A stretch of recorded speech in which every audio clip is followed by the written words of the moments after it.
Alright, so let's see what we got here. Alright, quick mulligan on the play.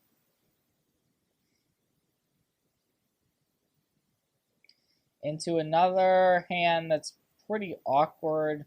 We have no cyclers whatsoever. So I think we actually have to go down to 5, unfortunately. Looking for some cyclers, we found some. This is actually a pretty good 5-card hand. Keswick Wolf Run. That's an interesting one. I don't think we want to keep it, though. I think we're likely enough to find a third mana source that we don't need to keep that Boundary Street Denizen. So, alright, our opponent's on an aggro deck. But we still have to cycle the Street Wraith. And so, yeah, there's the third land. So we're happy to have that Wolf Run on the bottom of our deck. And okay, here's a Carabid. So let's cycle that right now so that if we draw another cycler, we know which land we want to play. So we've actually drawn running cyclers, which is really good here. So what we can do is cycle the Carabid and then play towards this Violent Outburst. And against a lot of these small creature decks, that's going to be pretty solid. Especially being able to do this at instant speed. Our opponent could be playing like a Bushwhacker type deck or just a straight up Goblin deck. We don't really know, but either way, having the ability to living in at instant speed is really nice. So I'm just going to play the Copperline Gorge. We'll see if our opponent wants to sacrifice the Mogg War Marshal, or potentially paying for the Echo is a possibility, but looks like our opponent is not going to pay for the Echo, which works out fine. The Mogg War Marshal can come back from the living end, but I think that we'll live with that happening. If our opponent doesn't make a play here, we're actually pretty happy to just cycle Deadshot Minotaur and wait for our opponent to act first in this scenario.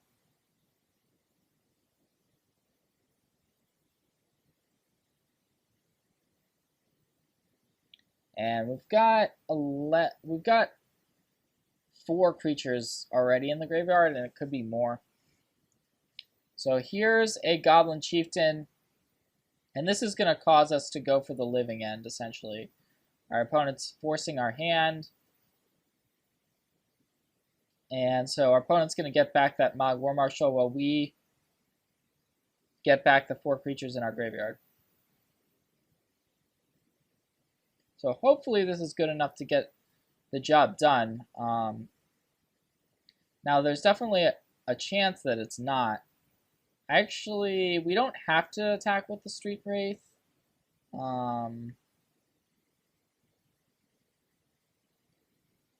Trying to think through what our opponent could have on their turn. 4 cards in hand. Yeah, I think we just get in there. I think it's pretty unlikely our opponent is able to win on their next turn, so it seems like the best course of action. I think I'm just going to go with Blood Crypt Pass. We can play play out the Deadshot Minotaur in hand next turn if we want to. And our opponent's down to 9. So it's not going to be easy to attack us. Our opponent's playing a Goblin deck. That much is clear. Here's a Pile Driver. And a Foundry Street Denizen. Okay, but those creatures don't have haste. So could have cycled the Jungle Weaver, but didn't really feel the need to there. So I think we just attack with everything. Force our opponent to chump block 2 of our guys. And it looks like that is what's going to happen. And now we can just hard cast one of our 2 threats.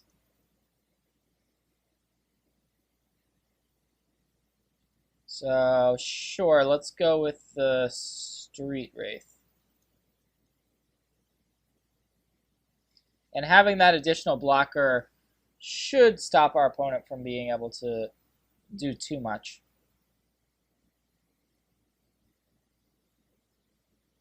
So that's gonna be game 1.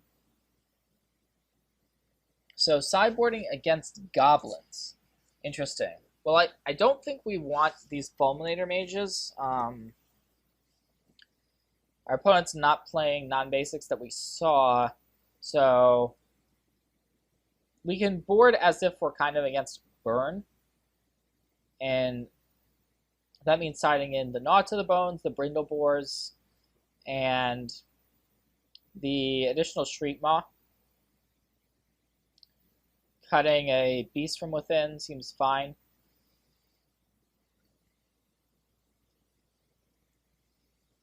So yeah, I'm just gonna go with this, I think.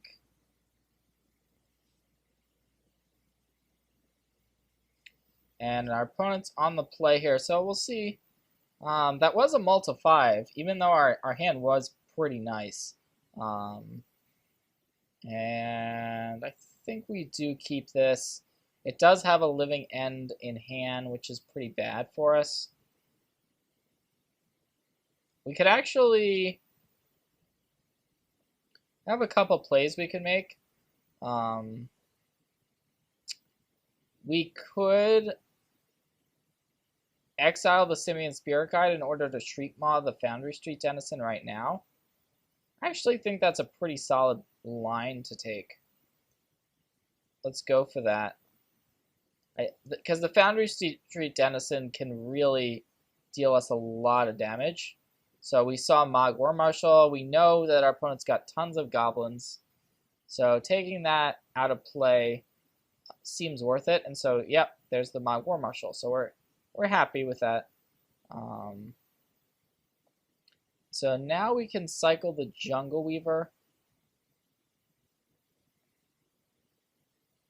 But if our opponent has a Goblin Chieftain, that's going to be a lot of damage already. So we'll see if that... Okay, so it's another War Marshal, so not as bad as a Chieftain would have been. And now we're... Okay, and the Legion Loyalists. But now we're hopefully going to have enough time to cycle our threats. So I'm going to start with the Jungle Weaver. Wow, that's a bad draw. Living End off the top. Cycle away the Street Wraith. And now we're in a little bit of a tougher spot. But I think we just pass here.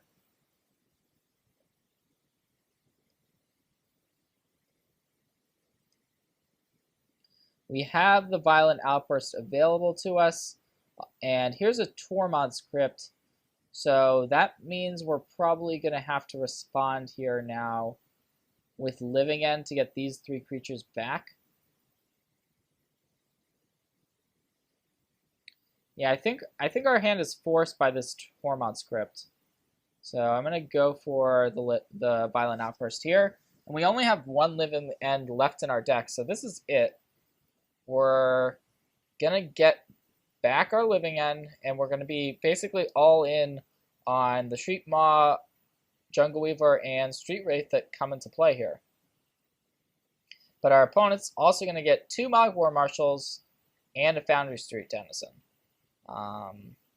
So we'll see how this plays out.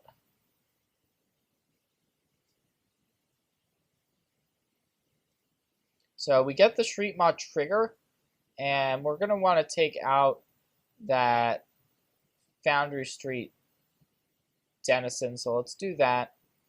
And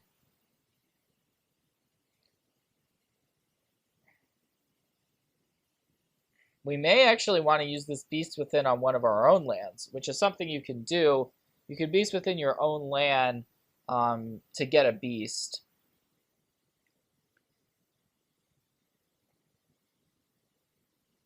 Alright, here's a Goblin Bushwhacker. So that's going to give these creatures haste, but it's unclear that if our opponent actually has good attacks. I don't think I mean, I could see a reason for attacking here. So it looks like our opponent is just going to attack with the Mog War Marshals. Not really sure I understand that, though. We'll see what's going on, but I'm just going to block with our two big guys. That's going to allow our opponent to get some Goblin tokens, which is basically not that big of a deal, but I think the Mog War Marshals would have been better served if our opponent had decided to leave them around for blocking purposes. So now I do think we want to attack. The question is with what? I think we just get in there with everything and just try to end this game as soon as possible. So this attack's going to put our opponent down to 9. We can beast within one of our lands to get a 3/3 and potentially steal the game, or not really steal it, but it feels like the type of game that we easily could be losing, but we're not. Even with this Goblin Bushwhacker, this is only 12 damage as of right now that our opponent's presenting. So we can beast within one of our lands. So let's go for that play. But it looks like our opponent might have a follow-up, which could potentially kill us. We might just lose the game this turn. Definitely possible. But it looks like no,